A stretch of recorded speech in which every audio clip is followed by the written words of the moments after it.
Hello filmmakers, welcome to Daunet Films. Di episode kali ini, ya memang videonya sponsor.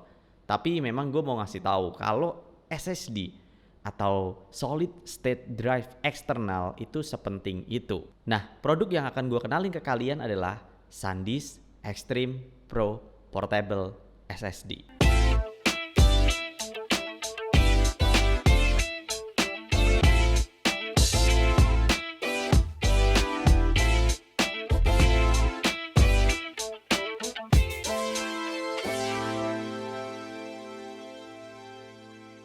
Nah, dalam flow kerja gua, SSD itu udah menjadi barang yang wajib. Kenapa?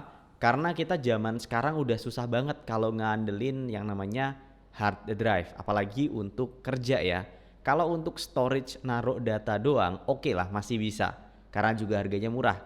Tapi kalau misalnya kalian kerja, ngedit foto, ngedit video, dan pengen tukar-tukaran data, itu memang paling optimalnya pakai SSD. Bahkan SSD eksternal itu bisa dicolok sambil ngedit. Nah, ada satu hal yang membuat SSD ini unik. Nah, buat kalian yang pengen tahu SSD itu apa, videonya ada di pojokan sana. Tapi gue akan ngasih tahu di sini yang portable SSD yang gue pakai. Nah, ada hal penting yang bisa kalian bedakan kalau kalian itu edit real time SSD ya di laptop jadi sambil ngedit dan pakai hard disk. Bedanya apa? Nah, saat misalnya kalian butuh edit 4K dan editnya di SSD itu bisa lancar jaya jalannya. Tapi kalau misalnya kalian edit 4K pakai hard drive, itu akan terjadi bottleneck. Jadi, hard drive kalian itu nggak cukup kenceng untuk ngebaca data yang ada di dalam hard drive-nya. Apalagi untuk proses editing. Makanya kalian butuh yang namanya SSD. Nah, produk yang kali ini gue bawa, SanDisk Extreme Pro Portable SSD, itu memang oke banget. Ini oke-nya memang ada datanya ya. Nah, gue akan coba jelasin satu-satu kenapa kalian wajib pakai SanDisk Extreme Pro Portable SSD ini. Nah, yang pertama adalah jelas banget kalau milih SSD karena speednya. Speednya di sini ditulis 1050 Mbps. Nah, angka rata-ratanya kalau kalian pakai itu bisa di 300 Mbps, megabyte per second. Nah, kalau mau dibilang berarti ini bisa sekitar 5 kali atau 4 kali lebih kenceng dari hard drive biasa. Nah, dengan begitu kalian tuh bisa banget nih ngeload file-file kayak misalnya dari kamera ARRI atau dari kamera-kamera yang SAVCS yang besar 4K gitu. Kalian nggak akan menemui masalah bottleneck di sini karena kecepatannya emang udah tinggi banget. Nah, dengan kecepatan segitu, ya tadi benefitnya kalian bisa directly ngedit dari situ tuh. Jadi kalian bisa langsung edit filenya dari situ tanpa ada masalah apapun. Nah, terlebih lagi SanDisk ini di SanDisk Extreme Pro Portable SSD ini, dia punya anti panas. Jadi kecepatannya bakalan stabil terus. Jadi meskipun kalian pakai buat ya kerjaan-kerjaan berat, editing segala macam, kecepatannya cukup stabil. Jadi nggak ada yang diraguin. Nah, terus yang menariknya lagi SanDisk Extreme Pro Portable SSD ini bahannya ada pelapis rubbernya. Jadinya sangat-sangat aman. Kalau misalnya sebagai editor kan sering kerja outdoor gitu kan, apalagi kalau misalnya lagi nemenin syuting gitu. Sering copy paste dan akhirnya terjadilah SSD jatuh. Nah, kalau hard drive jatuh, wassalam. Tapi dengan SSD jatuh, kalian masih ketolong. Apalagi SanDisk ini ngasih semacam silikon atau rubber di luarnya. Jadi kalau jatuh dia mungkin akan ngebounce sedikit ya. Jadi akan aman. Selanjutnya adalah SanDisk Extreme Pro Portable SSD ini udah ada sertifikat IP55 ratingnya.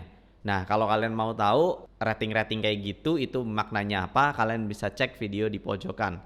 Yang kurang lebih artinya adalah ya anti hujan, anti debu, anti splash, dan lain-lainnya. Jadi sebagai editor kalian nggak perlu khawatir mau edit di mana aja, kondisinya se ekstrim apapun barang ini akan aman. Dan yang terpenting sebenarnya karena ini data kan, data itu emang harus dijaga sedemikian rupa gitu.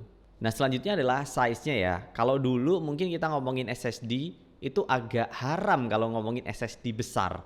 Pasti SSD itu ukurannya ya 128 GB, 256. Nah, tapi SanDisk ini udah punya yang sampai 2 TB up to-nya. Ada yang 1 TB. Nah, kebetulan yang gue pegang ini adalah 500 GB.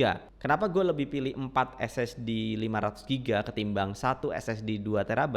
Karena dengan 4 SSD gue bisa bagi-bagi kerjaan. Jadi gue bisa kasih kerjaan ke sini, oper SSD ke sini, pakai buat kirim data ini itu gitu. Ya itu kalau misalnya kalian punya PH mendingan beli banyak jumlahnya gitu. Misalnya 500 giga tapi 6 biji atau 10 biji gitu. Supaya enak kalau misalnya dari offline editor mau ke online editor atau misalnya dari rough cut mau color grading, itu flow-nya akan jauh-jauh lebih enak. Dan yang terakhir adalah SSD SanDisk ini compact banget.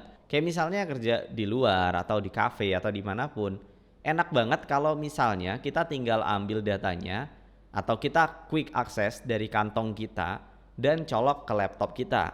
Atau misalnya kita mau meeting, butuh transfer data besar, silahkan tinggal quick access dari kantong kalian masing-masing. Jadi nggak kayak dulu lagi yang harus bawa hard drive besar. Sekarang kecil tapi cepet banget. Nah itu dia kelebihan SSD, kecil tapi cepet. Nah kurang lebih seperti itu ya teman-teman untuk flow kerjanya sebagai seorang editor. SSD itu dipakai buat apa? Ya yang terpenting sebenarnya SSD ini menggantikan hard drive, tanda kutip menggantikan untuk proses kerja gitu. Tapi sebenarnya hard drive masih butuh. Untuk apa? Untuk naruh storage yang besarnya yang udah nggak kepakainya karena harganya murah kan. Nah SSD dipakai buat kerjanya karena anti bottleneck, kecepatannya tinggi. Sekarang size-nya udah banyak yang gede-gede. Jadi kalian bisa tenang banget kerja. Ditambah lagi laptop kalian nggak akan lemot karena penuh, ya kan? Karena kerjanya di SSD.